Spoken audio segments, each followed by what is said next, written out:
My name's Jose DeCoux, Josef DeCoux, and I am responsible for establishing Los Cedros. In 1988, I bought the first property, and in '89, I moved onto that property and expanded from there through the coincidental relationships with some great organizations, including CIBT, Rainforest Information Center of Australia, Rainforest Concern in England, and working with the communities and working on conservation. We were able to declare the place a Bosque Protector, and that's been really key to our keeping the reserve and key to the decision by the Constitutional Court. During the time I've been there, we've done some tourism, but tourism's slow. Some volunteers, that's also slow. But we have had a lot of interest in scientific research.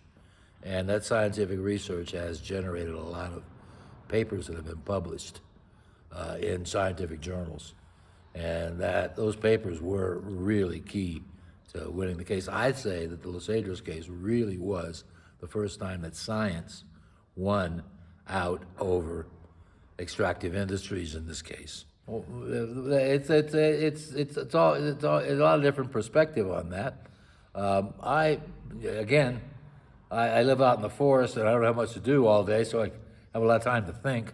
And I thought that when the government, the Correa government, Rafael Correa's government, decided that Bosque Protectores were no longer safe from mining before it had been prohibited to mine in Bosque Protectores, but he changed that just without changing any laws.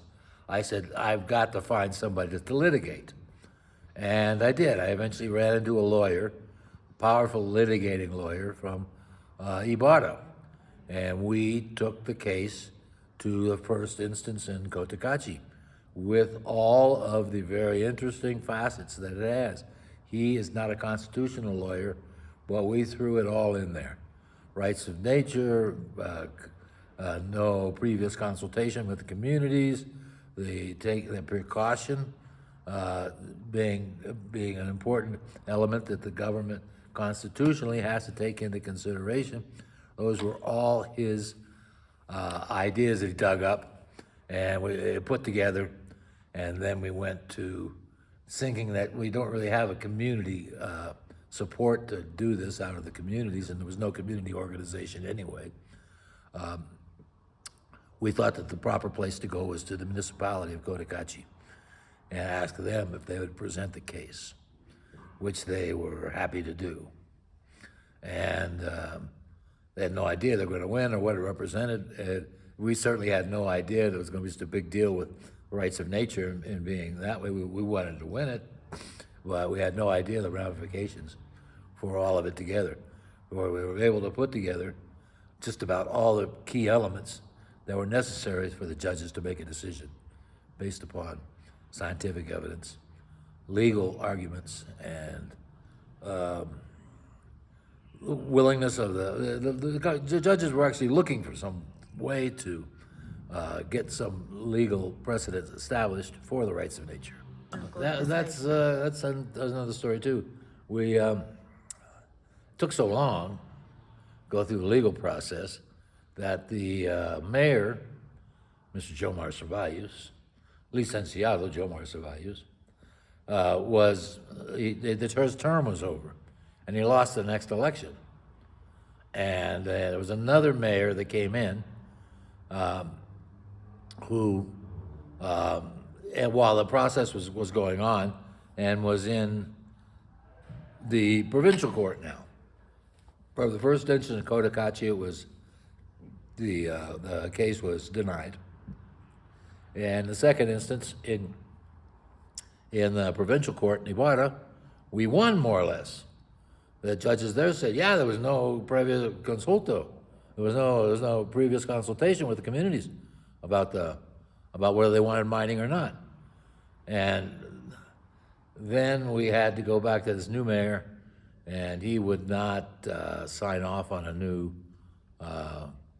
we wanted to amplify the thing and go to the Constitutional Court, basically because the mining company was appealing to the Constitutional Court. But it didn't really make any difference.